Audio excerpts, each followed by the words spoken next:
в Доме дружбы народов зарождается новый проект. И сегодня дается старт, Meetup April Start, и мы начинаем нашу работу. Давайте мы дружно поаплодируем себе и всем нам. И хочу сказать, что сегодня это стартовая площадка, в рамках которого, в рамках вот нашего молодежного форума с участием национально-культурных наших образований. И, конечно же, это станет стартовой площадкой новых проектов. И я очень надеюсь, что в течение года мы проведем не один такой проект, который посвящен робототехнике, новым интересным креативным направлениям в рамках года, который именуется Годом науки и технологий нашей Российской Федерации. Дорогие друзья, я рад приветствовать вас всех в стенах. Ну, тут несколько, не скажу IT-парк, да, но в том числе IT-парк, который нам помогает в проведении этого мероприятия в стенах Высшей школы инновационного менеджмента Республики Саха-Якутия. И, конечно, я хочу вас всех поздравить с тем, что мы это мероприятие сегодня проводим, несмотря на все трудности, на которые, ну, наверное, испытывает сейчас время, мир нас, да. Ну, конечно, мы все это совместно преодолеем, и тема сегодняшнего мероприятия как раз, наверное, призвана для того, чтобы облегчить нашу жизнь как-то, да. И Дом дружбы народов и совместно с Молодежной ассамблеей народов Республики Саха-Якутия, Молодежная ассамблея народов начала активно с прошлого года, как раз в разгар пандемии, проводить свои мероприятия, генерировать новые идеи. И уже очередное мероприятие мы сегодня проводим, которое как раз посвящено теме, семинар называется у нас «Meetup-сессия», которая посвящена вопросам техники и инноваций.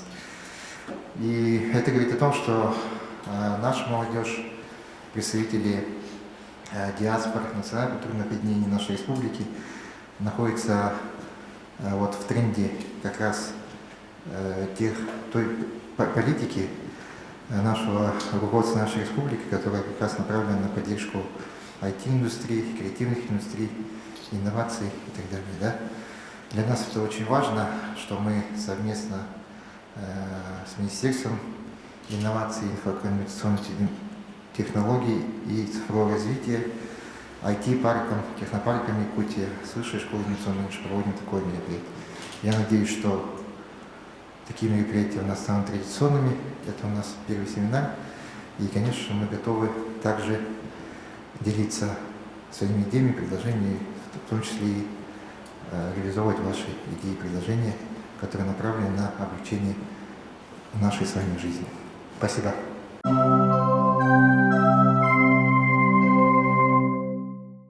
Биотехнологическая лаборатория у нас находится в другом здании, на Труда 1. И если у вас, опять же, есть какой-то проект в этой области, то мы тоже с радостью пообщаемся. Также у нас есть филиал в городе Нерюнгри, который, так скажем, широкого профиля. И сейчас еще карту покажу. Мы также занимаемся развитием сети IT-центров в республике, в районных центрах. Их задача становиться такими площадками для концентрации айтишников, да, и IT всего, так скажем, и бизнеса, и вообще просто разработчиков на местах. На данный момент действует 10 IT-центров, и в этом году еще 5 мы планируем открыть. То есть это занимается Министерство инноваций и непосредственно через технопарк финансируется. Вот таким, так скажем, образом мы... То есть это немножко про инфраструктуру, которая есть, и... Про пандемию не будем, наверное. Основная мысль, наверное, моего рассказа все-таки знаете, что есть технопарк Якутия, в который можно обратиться, так скажем, с любым проектом технологическим.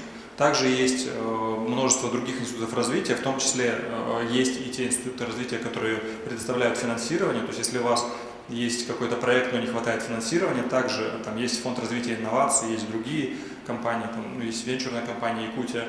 Поэтому ну, есть множество, так скажем, инструментов, которые могут вам помочь, но, к сожалению, население не всегда о них знает. И ну, бывает так, что действуют сами, без посторонней помощи и ну, как-то очень медленно развиваются. С нашей поддержкой, я имею в виду всю экосистему, можно развиваться гораздо быстрее. Так что добро пожаловать в технопарк, IT-парк и прочий институт развития, если у вас и у ваших подопечных есть такая необходимость. Спасибо.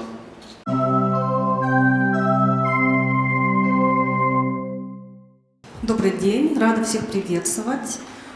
Сегодня я представляю Фонд развития инноваций Республики Саха. Это предприятие, организация, которая была учреждена совместно с ГАО «Технопарк», венчурной компанией «Якутия» в 2018 году.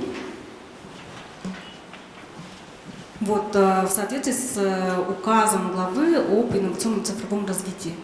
Вообще фонд, цели и задачи у него такие, чтобы оказать содействие инновационным проектам и способствовать развитию инновационной экосистемы республики. Содействие у нас осуществляется через оказание финансовой поддержки стартапам на предпосевной стадии для того, чтобы повысить их инвест-привлекательность на следующем этапе финансирования. Фонд имущества, да, вот те деньги, которые мы раздаем стартапам, формируются из пожертвований. Пожертвования у нас были получены от республиканской компании, фактически из бюджета. При этом необходимо отметить, что фонд действует по модели эндаумент фонда. Что это значит? Это значит, что пожертвования аккумулируются, они не расходуются, направляются в безопасные финансовые инструменты, и затем финансирование проектов происходит уже с доходов, полученных от этих инструментов. Кроме того, в настоящее время фонд осуществляет содействие проведения и финансирования мероприятий, направленных на улучшение, на создание благоприятного имиджа республики. Фонд проводит для развития стартапов акселерационную программу B8. Программа проводится 2 раза в год, она длится 3 месяца. При этом проектам оказывается менторская и инфраструктурная поддержка. Лучшим проектам выделяется финансирование в размере 1 миллион 650 тысяч рублей. За 3 месяца каждый проект должен проделать ту работу, которую в обычных условиях проходит за 1 год. Финансирование у нас осуществляется на основе договора опциона. То есть фонд имеет право выкупить до 5% доли в течение 3 лет.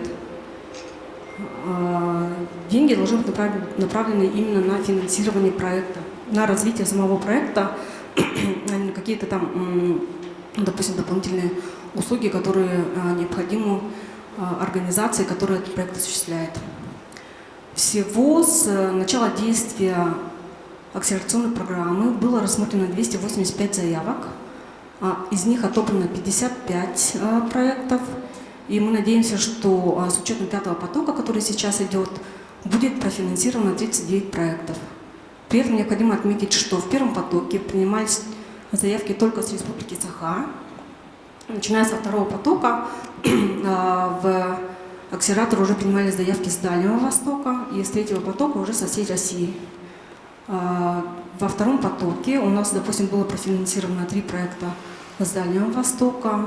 Сейчас у нас уже 6 проектов со всей России, то есть 6 проектов и 5 проектов, которые поступили из республики. Это менторы нашего акселератора, в основном это российские эксперты. При этом у нас есть эксперты из ближнего зарубежья, это Максим Постников, и Джин Чой, это ментор из Кореи. На данный момент у нас менторов больше. Еще 3 эксперта участвуют в 5-м потоке, и мы на каждый поток, в каждом потоке выбираем менторов под проект, чтобы они, скажем так, совпадали, да, по своим предпочтениям, по направлениям, чтобы у них была большая эффективность в работе. За 2020 год у нас было проакселерировано 18 проектов, все они получили финансирование, при этом финансирование было... То есть почему все они получили финансирование, да, это было связано с тем, что в мире наступила такая ситуация, да, связанная с ковид. Все эти проекты очень разные, имеют только одну особенность – все они по направлению IT, несмотря даже на то, что, допустим, вот Hompla, да, это домашняя ферма по выращиванию растений, или, допустим, проект EdLoop – это проект для репетиторов, которые собирают на своей платформе и учеников, которым необходима помощь, да, и преподавателей. При этом за время акселерации некоторые из проектов поменяли свое направление деятельности. Например, Jira Eye, они сначала делали таблетницу, специальный продукт для людей, которым необходимо принимать лекарства, и чтобы и доктор, и пациент могли вовремя отслеживать прием лекарств и воздействие на организм. Во время акселерации в связи с COVID они поменяли направление деятельности и стали производить стерилизаторы. Вы, наверное, их видели во многих учреждениях, да, и в автобусах они также работают. Во время пандемии вот эти вот проекты, которые представлены на слайде, они проявили себя в наибольшей степени. В связи с чем это? Да? Это в связи с тем, что, во-первых, допустим, PriceBox, EdLoop и Go Courier, они, конечно, разделились благодаря локдауну, когда все было уже закрыто. PriceBox, они представляют собой мультиплатформу для маркетплейсов, в основном нацелены на небольшие города. EdLoop, как я уже сказала, это платформа для репетиторов, и Go Courier, она осуществляет доставку продуктов и почты между организациями и потребителями. А Siberia, которая синим кружочком обозначена, да, это они осуществляют диагностику с помощью искусственного интеллекта и выявляют коронавирусную инфекцию. Их оборудование поставлено в 3 клиники по всей республике. В течение 2020 года многие наши проекты участвовали, конечно, в различных конкурсах и проектах. Ключевые такие события, которые произошли с ними, да, это Smart Box Life, книжки для детей с дополненной реальностью, и Hompla, платформа для выращивания растений. Они попали в Нью-Йоркский акселератор, приглашались туда, прошли первый этап обучения. Второй этап обучения должен был состояться осенью с выездом в Нью-Йорк, но в связи с COVID выехать не смогли. В конце года у нас состоялось ключевое событие. Это был первый выход из проекта.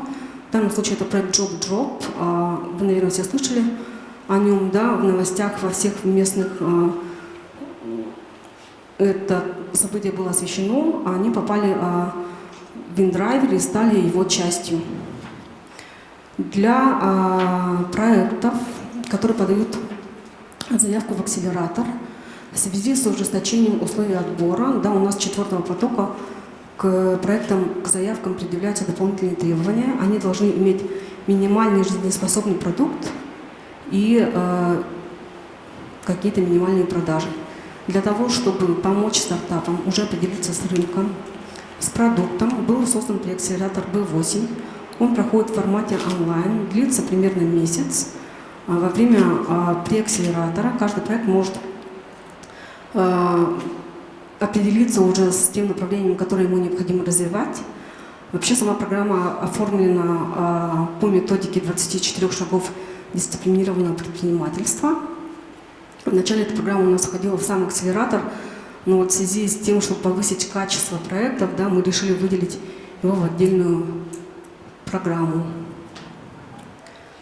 Спасибо за внимание.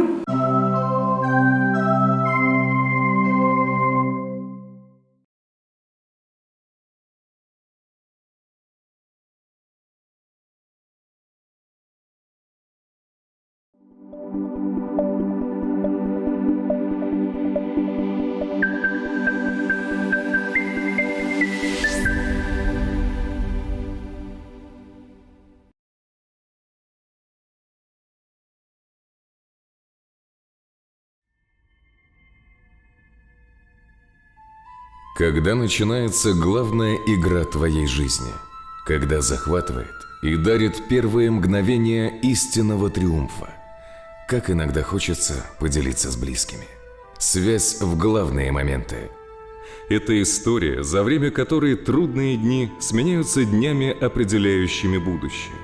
История, открывающая главное – видеть цель, делать свое дело честно и не останавливаться на достигнутом.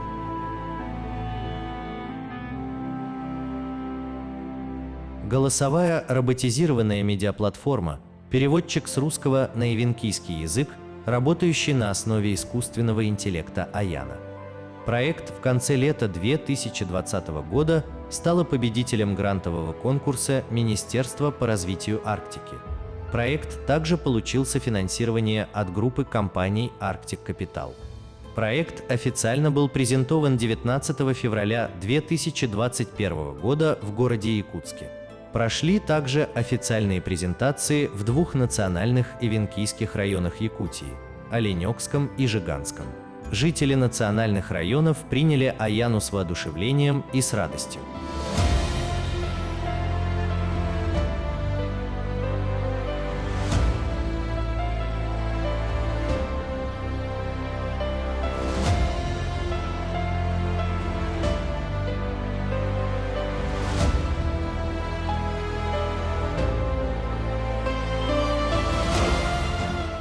И хотя проект подразумевал создание переводчика в мобильном приложении, мы поняли, что создали нечто большее, чем переводчик.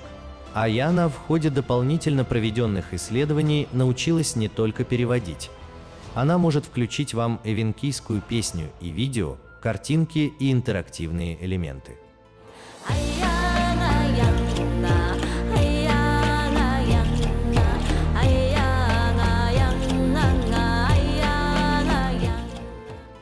У Аяны можно узнать в будущем не только переводы, но и информацию о эвенкийской кухне, национальной одежде, атрибутике, краеведении, информацию о знаменитых эвенках, достаточно спросив у нее.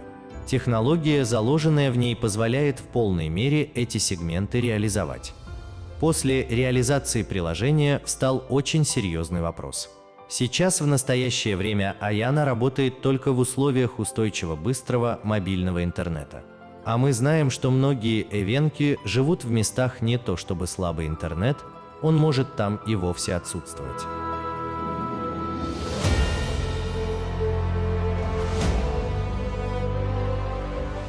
Решение было найдено недавно. В середине марта 2021 года был сгенерирован первый алгоритм, которая может позволить работу Аяны в условиях офлайна. И это в истине стало реально. Работа по ее реализации уже идут. В целом важно отметить, что Аяна – это уже не мобильное приложение. Это ядро, которое в ближайшем будущем будет во многих платформах интернет-пространства. По всей России, по всему миру. Приложение скачивается в США, Корее, Турции и Германии. Алгоритм Аяны, мы считаем, можно применить и на других языках коренных, малочисленных народов севера России. Она не имеет границ по развитию. Искусственный интеллект можно научить тому, чтобы она сама изучала языки. Нет пределу по количеству и качеству. Конечно, проект требует для своего дальнейшего развития системной поддержки на государственном уровне. Ведь главная философия нашего проекта состоит в том, чтобы сохранить языки. И мы считаем, что эвенкийский язык еще никогда не был так близок к своему прямому возрождению и сохранению. И мы твердо решили идти до конца и добиться этой цели.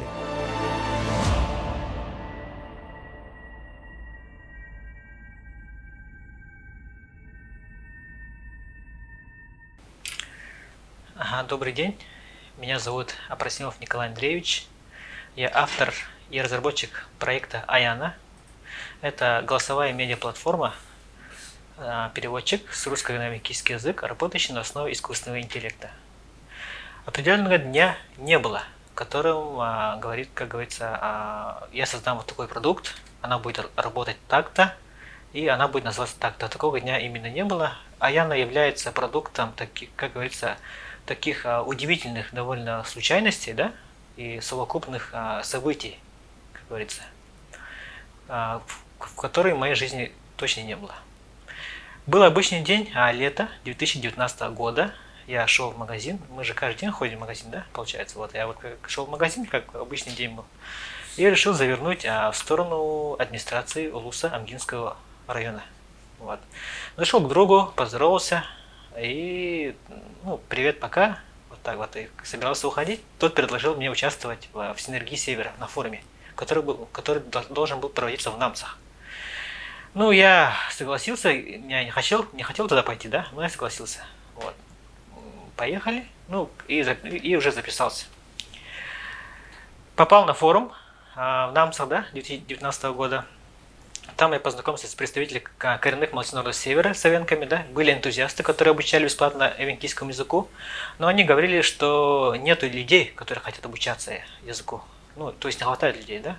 И тогда в рамках форума я предложил свой проект по созданию мобильного приложения, которое могло объединить тех, кто хочет учиться, да, эвенкийскому языку, и кто желает учить язык. Я проект представил в экспертной комиссии в рамках молодежного форума Синергии Севера, да, и проект очень понравился многим. Кстати, и выиграл грант в размере 60 тысяч рублей от Министерства молодежи РСЯ. После успешной презентации проекта я вышел, ко мне вышли представители компании Arctic Capital, Сардана Сивцева. Она меня пригласила на встречу с Иваном Ивановичем Андреевым, сейчас народный депутат от Северного округа. Я вот как раз таки познакомился с этим проектом, который я выиграл в Синергии Севера. Там, получается, Иван Иванович заверил, что данное приложение не будет столь эффективно, как тебе кажется. Потому что никто не хочет записаться, куда-то идти, да, куда-то этого, в конце концов. Ну, это время, в конце концов, да. И он предложил мне создать нечто такое, что можно взять и выучить язык. И начались тогда уже космические мысли, как говорится, уже, которые я не мог никак озвучить вслух. И я начал искать НКО, которая могла бы дать старт полноценной реализации проекта. Ну, тогда еще не было названия, да? Ну, проекта Аяна, так назову. Ага. Смотрите, потом, когда я искал НКО, ну, некоммерческая организация для участия, да, в грантах, да, параллельно развивались другие события. В Жиганске есть девушка, Диана Сергеева, да, которая является представителем НКО. Она искала именно проект, который могла помочь языкам эвенков. В одном из чат переписок, да, получается, она нашла меня случайно в одном из чат-групп, WhatsApp-групп, да, в одном из чатов. И где озвучили о том, что Николай Андреевич есть какой-то человек, разрабатывающий мобильное приложение, переводчик. Она сразу же позвонила мне. Она могла бы это сообщение пропустить, как и каждый день мы пропускаем сотни сообщений в день, да? Но она этого не сделала, и она мне позвонила в тот же день, и мы проект подали в фонд президентских грантов, в котором мы не успели, к сожалению. Так, и потом мы подали во второй раз, только Аяна не была приоритетным проектом их НКО, потому что было еще 3 проекта, да? И в Аяну абсолютно никто не верил, что такое вообще возможно создать. И, возможно, я сам даже до конца не верил, да, но там-то особо не верили. И как раз-таки решили отправить другой проект на рассмотрение. Но по какой-то нелепой случайности, да, тот человек, который должен был отправил именно Аяну. То есть по случайности отправил Аяну, да? И наш проект выиграл грант. То есть та реализация, проект был презентован 12 февраля, да, этого года. То, что мы показали тогда, его реализация началась летом 2020 года. Вот. И очень сложно было научить робота говорить по-венкийски. Очень сложно было научить робота говорить букву Х, букву Дж, которая у нас букву Г, да, которая встречается в наших алфавитах. Но благодаря одному алгоритму тоже я познакомился с человеком из Великобритании, который мне сказал, есть некий алгоритм, который позволяет это все дело кастомизировать произношение роботов. Он дал мне очень большую подсказку. Также я консультировался с ребятами из Див Павлов компании, да, города Москва. Они даже тоже дали некоторые подсказки в плане алгоритма языка разметки искусственного интеллекта, да? И как раз таки стало понятно, что именно искусственный интеллект станет вот этим ядром для перевода. Потому что есть обычные переводчики, да? Как сайт Evengus, да? как обычные книжки-переводчики, да? Там идет точный перевод. А как склоняется, как это все, как это склоняется, как строить предложение прямо на ходу, они не могут предложить. Мы внедрили в код венкийский язык и смогли научить робота говорить по-венкийски. Мы научили робота обучиться венкийскому языку самому. Если она не знает перевода, она может общаться с вами как человек. Но каждый день она совершенствуется. Сейчас она переводит короткие предложения, слова переводит, да? Может вам сейчас спеть песню, может вам рассказать сказки, показать картинки, показать кухню, показать одежду, да? И мы поняли, что создали нечто большее, чем переводчик. И мы это поняли достаточно недавно, можно сказать, после презентации уже. Мы создали прямую надежду на возрождение языка эвенков. Но я сразу скажу, что мы не, она не возродит язык, возможно, да? Но мы дадим шанс на возрождение языка. Мы дадим шанс на сохранение языка. И как раз таки нам случайно, можно сказать, совпала такая достаточно важная миссия, да?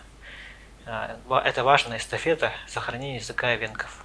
И мы поняли, что создаем алгоритм, который мы сделали, да, можно применить и для других языков коренных малочисленных народов России.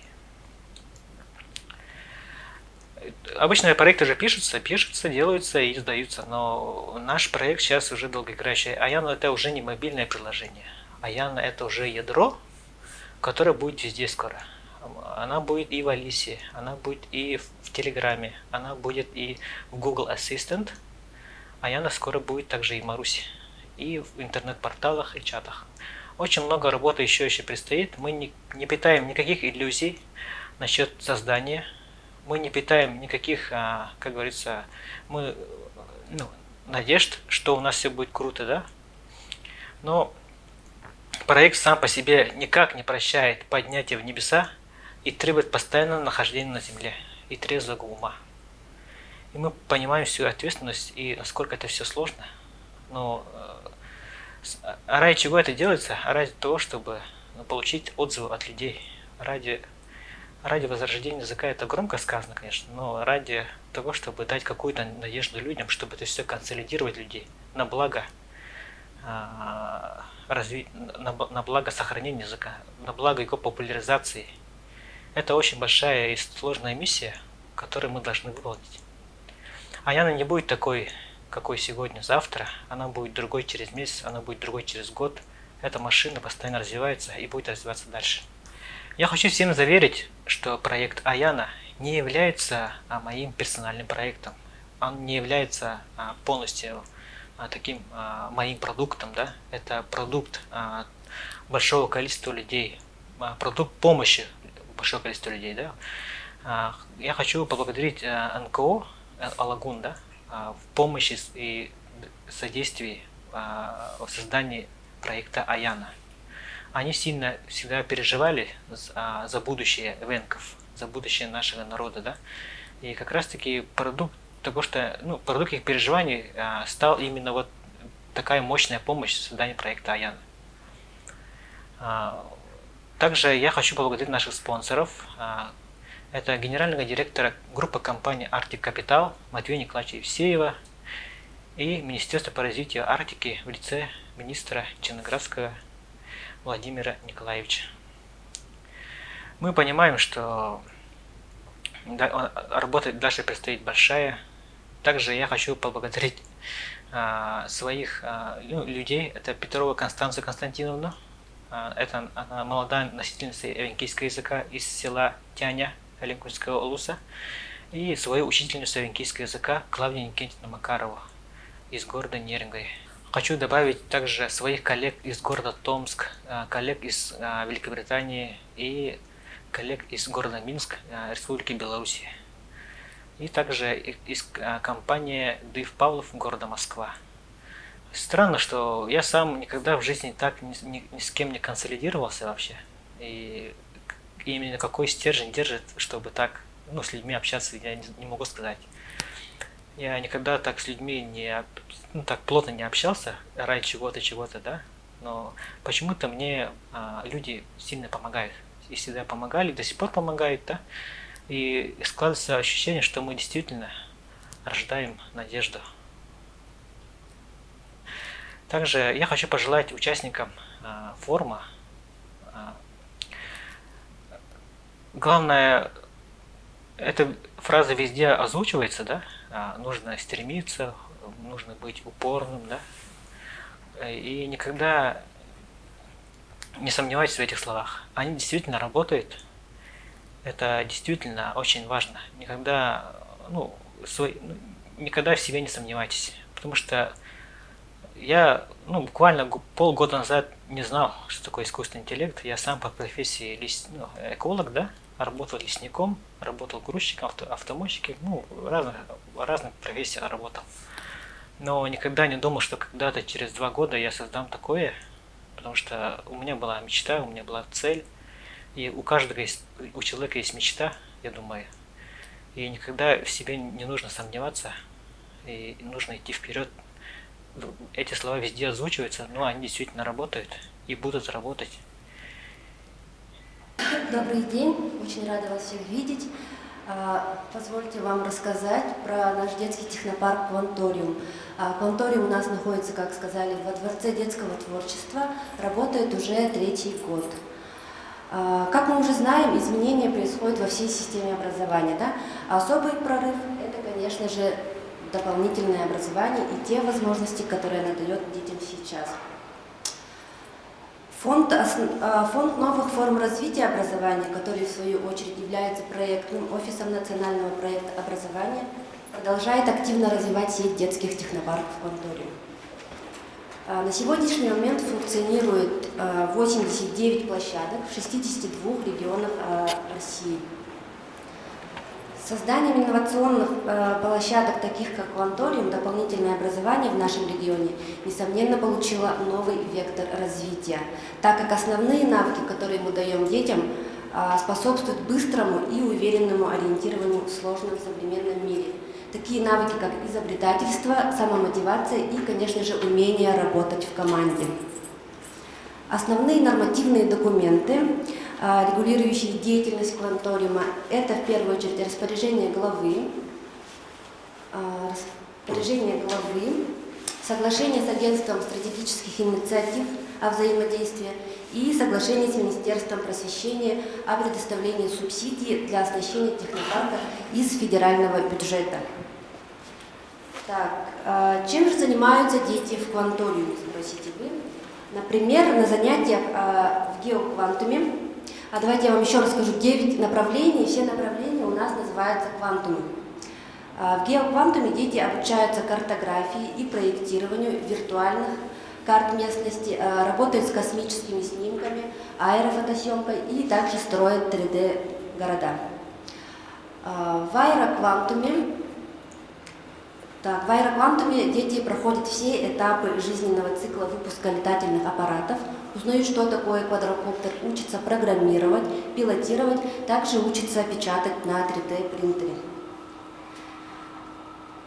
IT-квантум. IT-квантум это направлен, конечно же, на приобретение обучающихся фундаментальных знаний в сфере информационных технологий, а также освоение перспективных направлений, таких как интернет вещей, блокчейн, машинное обучение, информационная безопасность и так далее.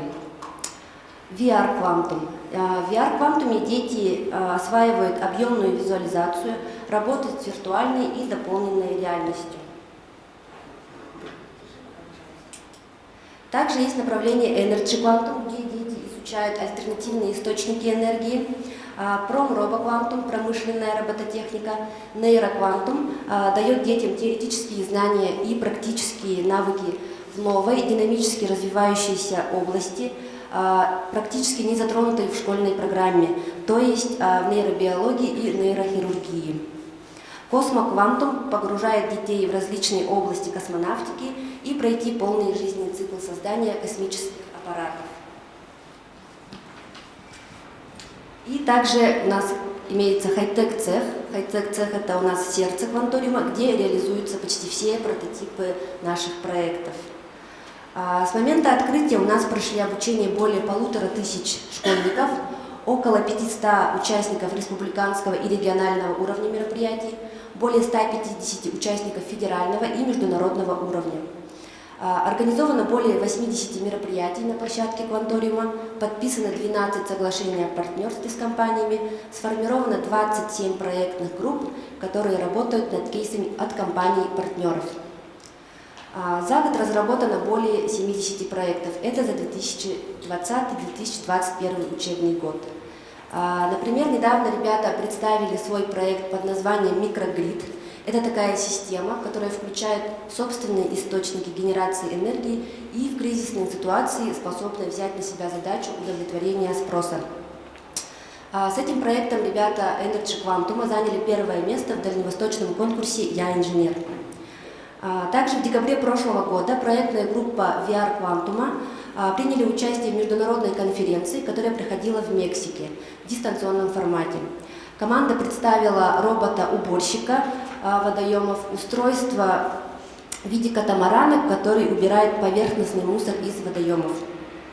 Также в марте этого года с космодрома Байконур стартовала ракета-носитель «Союз-2» со спутниками разных стран, в том числе и с наноспутником образовательного центра «Сириус». В наладке этого спутника участвовали дети из Космоквантума. Они попали в образовательный центр «Сириус» как финалисты конкурса «Большие вызовы». Вот такие вот различные проекты реализуются в детском технопарке. Разработками наших детей часто интересуются даже ученые и промышленные организации.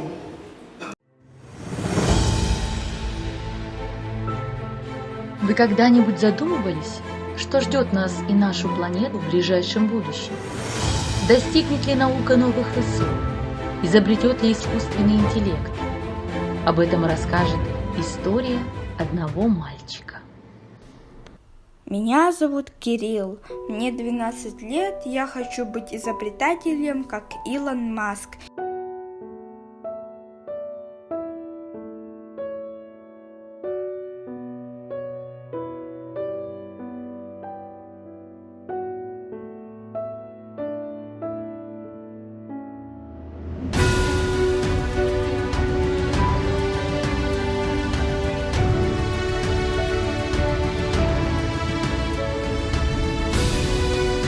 Ведь мы живем в то время, когда новейшие технологии окружают нас повсюду.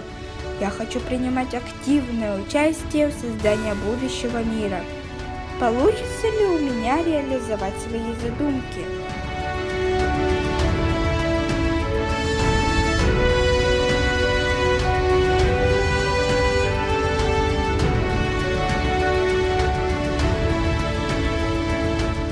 Зачем же гадать, когда можно предложить свои идеи и теорию развития цивилизации в детском технопарке Кванториум?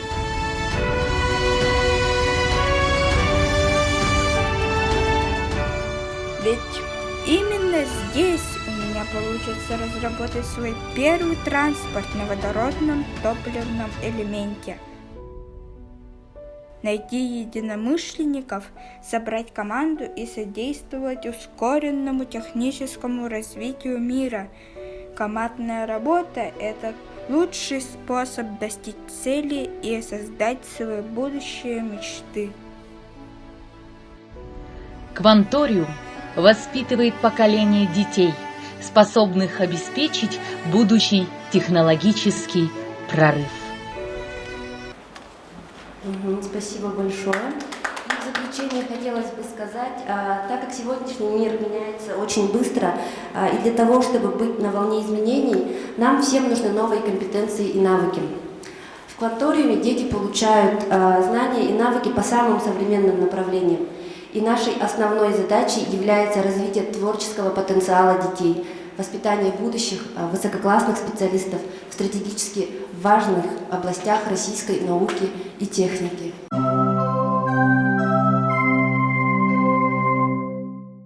Здравствуйте, уважаемые участники молодежного форума. Я являюсь педагогом дополнительного образования в университете детского творчества, детский технопарк Кванториум. Мое направление – промо-робоквантум. И сегодня я бы хотел вам рассказать про свою тему.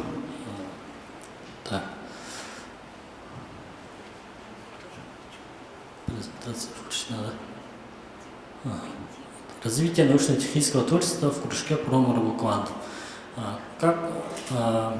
Вот, являюсь педагогом, да, я бы хотел вам просветить, вот, как наши дети будут развиваться, вот, что они изучают в этом направлении, да, чем они занимаются и что для этого им нужно будет делать. Так как мы живем в современном мире, да, вот, много раз слышим про развитие всех технологий, IT-индустрии, робототехники, да, и чтобы все это развивалось, надо делать так, чтобы наши дети, наше будущее поколение тоже, вот, не отставая от времени, тоже вместе развивались со временем. И так как сейчас современные дети очень быстро воспринимают информацию, быстро находят, и они, вот, поколение именно тех детей, которые очень информатизированы. И нам, как наставникам, да, необходимо тоже с нашими детьми не отставать от них, тоже быть на шаг впереди, чтобы наши дети тоже вместе с нами развивались и тоже познавали мир научно-технического творчества. И вот, получается, задача нашей направления, да, заключается в том, чтобы ребенок, который посещает кванториум, да, в частности направление промо-робоквантум, заключается в том, чтобы изучить, как устроены, допустим, роботы, как их программировать, конструировать и узнать механизм работы данного устройства, да, и тем самым ребенок, так как занимается в группе, да, он находит своих единомышленников, ребенок, он всегда остается ребенком, и вот то, что он задумал, он сразу хочет восполнить. И вот как раз для этого вот, мы предоставляем ребенку все грани его развития, чтобы то, что он задумку придумал, он всегда хочет воплотить в жизнь.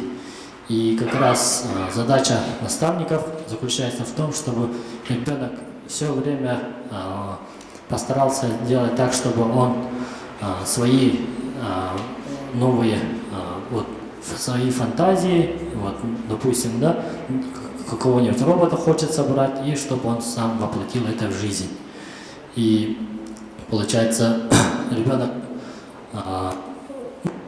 когда вот, в группе работает с ребятами, да, начинается работа, допустим, над определенными проектами, да, вот, как говорилось ранее, ребята готовятся к проектной деятельности и начинают уже работать по своим интересам, что им интересно, например, да.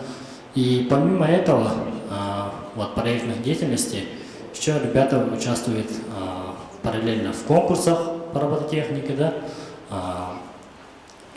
вот, научно-технических выставках, и в ходе этого тоже смотрят на других ребят, смотрят, как вот, обмен опытом, да, называется, и тоже познают уже новые, другие проекты и знакомятся с своими единомышленниками. Вот. Вот.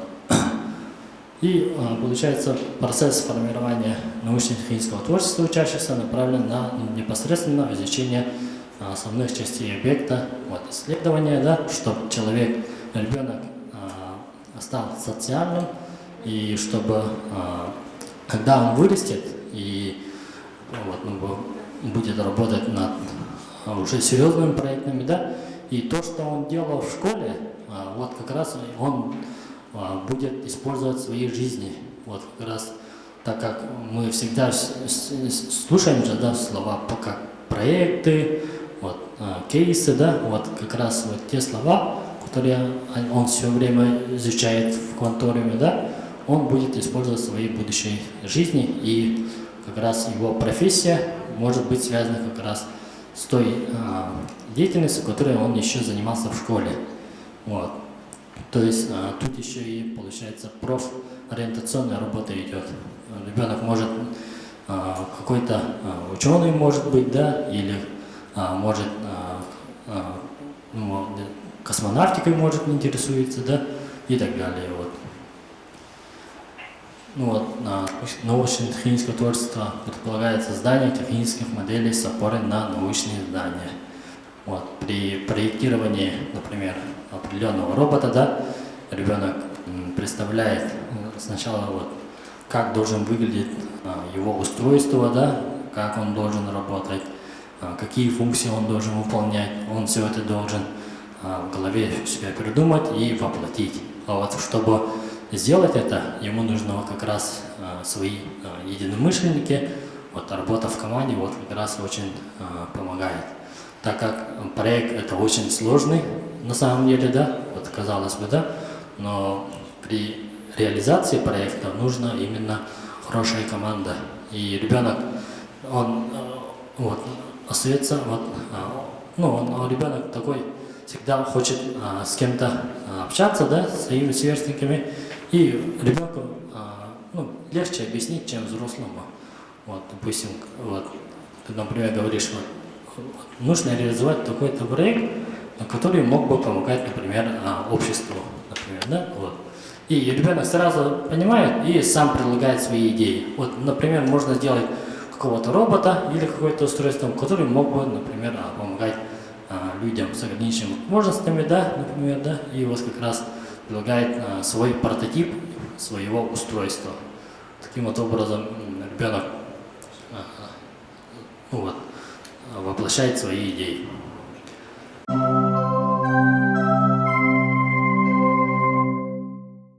Коллеги, добрый день. У меня немножко севший голос. Буду говорить потише, но микрофон будет выручать. Не волнуйтесь. Сегодня мы с вами познакомимся с таким методом, как форсайт-сессия. Пожалуйста, поднимите руку те, кто когда-либо принимал участие в форсайтах или даже организовал свой собственный. Принимали участие уже? Принимали участие. Супер. Вы будете мне помогать. Хорошо. Что ж, для того, чтобы мы все были на одной волне, для того, чтобы мы одинаково понимали, о чем мы говорим, сейчас познакомимся с основными инструментами форсайта и посмотрим, что же это такое. Во-первых, форсайт – это социальная технология, формат коммуникации, который позволяет участникам договориться по поводу образа будущего, а также, определив желаемый образ будущего, договориться о действиях в его контексте. То есть мы берем за основу то, что будущее может определяться нашими действиями, мы можем как-то повлиять на него, договариваемся прямо сейчас, принимаем этот принцип и начинаем действовать. Какие основные компоненты нам в этом будут помогать? Это, конечно, настоящее. Настоящее в том, что у нас есть какая-то экспертиза, у нас есть какие-то экспертные данные. Настоящее в том, что мы находимся сейчас в этой точке и сейчас можем выкладывать те или иные тренды, думать о том, что может произойти через 20 лет. Будущее – это то, к чему мы будем стремиться. Планирование – это те шаги, которые позволят нам приблизиться к этому самому будущему. И нетворкинг или социальные связи, взаимодействие – это то, что происходит между нами. Мы будем общаться, мы будем обмениваться мнениями, и в результате, я уверен, у нас получится разработать образ будущего. Я заметил у вас на руках браслеты. Поднимите, пожалуйста, руку вверх, да, с браслетиком. Спасибо. Ага. У всех есть, это замечательно. И это не случайно. Это не случайно. Базовые принципы форсайта. Во-первых, будущее зависит от предлагаемых усилий, то есть его можно создать. Если вдруг вы считаете, что это не так, пожалуйста, оставьте эти мысли за дверью. Будущее вариативно, оно не проистекает из прошлого, а зависит от решений участников и стейкхолдеров. Если вы считаете, что это не так, коллеги, я предлагаю вам также это оставить за дверью, оставить эти мысли. Ну и, наконец, есть области, по отношению к которым можно строить прогнозы, но в целом будущее нельзя предсказать достоверно. Можно подготовиться или подготовить будущее таким, каким мы его хотим видеть.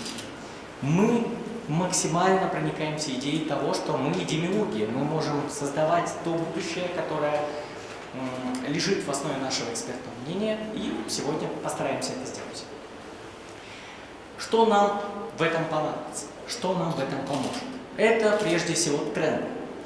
Тренд – это свойство среды для объекта, это временные горизонты.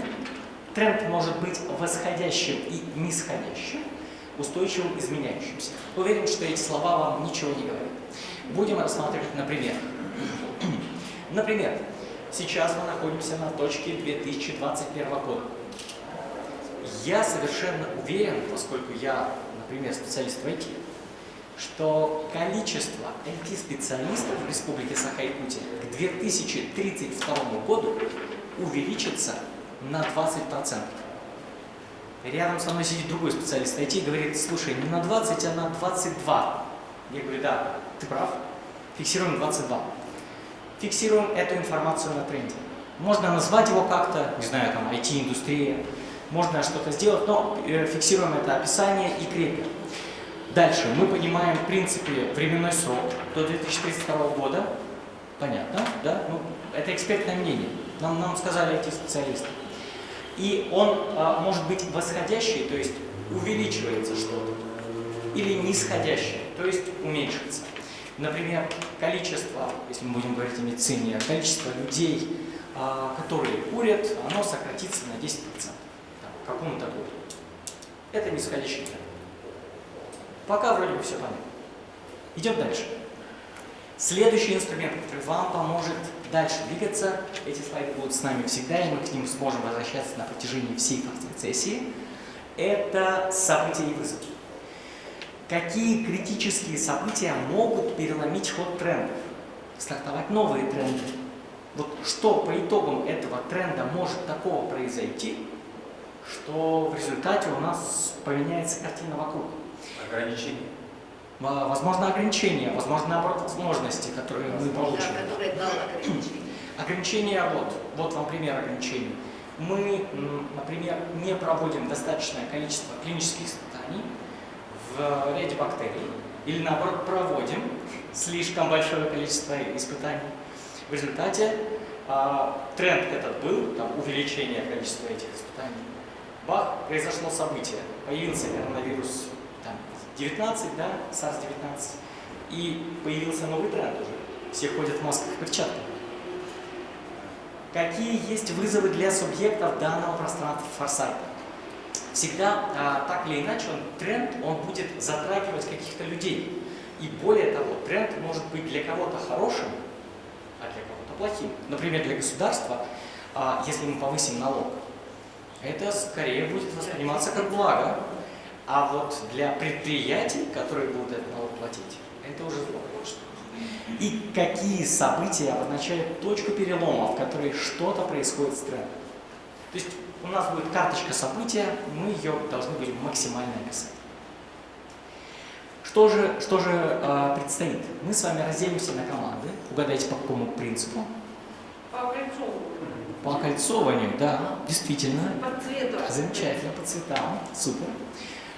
Мы с вами в группах сформируем тренды, сначала индивидуально на особых карточках, потом обсудим экспертно и решим, какие тренды мы все-таки будем крепить на наших досках, в наших полях будущего.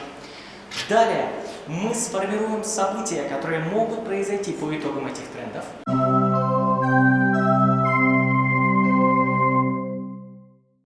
Ну, первое, значит, мы считаем, что необходимо изменить схему дорог самих. То есть уже в будущем, чтобы у нас были обязательно объездные пути, чтобы разгрузить центральные улицы, пандусные. И обязательно уже в России, везде в мире есть у нас эко-дорожки для экотранспорта, такие как мопеды, электромопеды, велосипеды.